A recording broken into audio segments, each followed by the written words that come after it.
যুক্তরাষ্ট্র ও ইসরায়েলের সঙ্গে ইরানের চলমান সংঘাত আজ ৩১তম দিনে গড়িয়েছে। প্রথম আঘাতে ইরানের সর্বোচ্চ নেতা আয়াতুল্লাহ আলী খামেনিকে হত্যার পরও দেশটির ইসলামী শাসনতন্ত্রের অবসান ঘটাতে না পেরে একের পর এক নেতা ও কমান্ডারকে হত্যা করে চলেছে যুক্তরাষ্ট্র ও ইসরায়েল।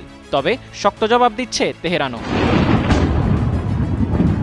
এদিকে ইরানের ক্ষেপণাস্ত্র মধ্যপ্রাচ্য ছাড়াও লন্ডন ও প্যারিসে আঘাত হানতে সক্ষম বলে মনে করছেন বিশেষজ্ঞরা। সম্প্রতি হোয়াইট হাউসে এক মন্ত্রিসভা বৈঠকে যুক্তরাষ্ট্রের প্রতিরক্ষা মন্ত্রী পিট হেগসেথ ইরানের ক্ষেপণাস্ত্র সক্ষমতা নিয়ে উদ্বেগ প্রকাশ করেন। হেগসেথ বলেন, ইরানের হাতে থাকা দূরপাল্লার ক্ষেপণাস্ত্র ভবিষ্যতে লন্ডন পর্যন্ত পৌঁছাতে পারে। বিষয়টি বৈশ্বিক নিরাপত্তার জন্য একটি বড় ধরনের ঝুঁকির সম্ভাবনা তৈরি করছে।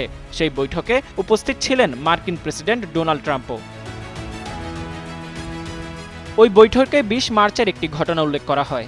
সেদিন ভারত মহাসাগরের দিয়েগো গার্সিয়া দ্বীপে অবস্থিত ব্রিটিশ আমেরিকান যৌথ সামরিক ঘাঁটিকে লক্ষ্য করে ইরান দুটি ব্যালিস্টিক ক্ষেপণাস্ত্র নিক্ষেপ করেছিল।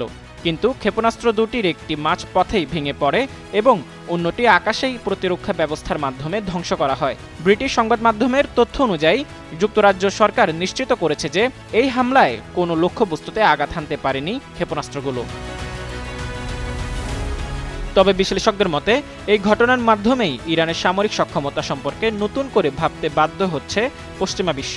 আগে ধারণা করা হতো ইরানের ক্ষেপণাস্ত্র কর্মসূচির পাল্লা প্রায় ২,০০০ কিলোমিটারের মধ্যে সীমাবদ্ধ, কিন্তু এই ঘটনার পর ধারণা করা হচ্ছে তাদের ক্ষেপণাস্ত্র মধ্যপ্রাচ্যের বাইরে ইউরোপ পর্যন্ত পৌঁছাতে সক্ষম।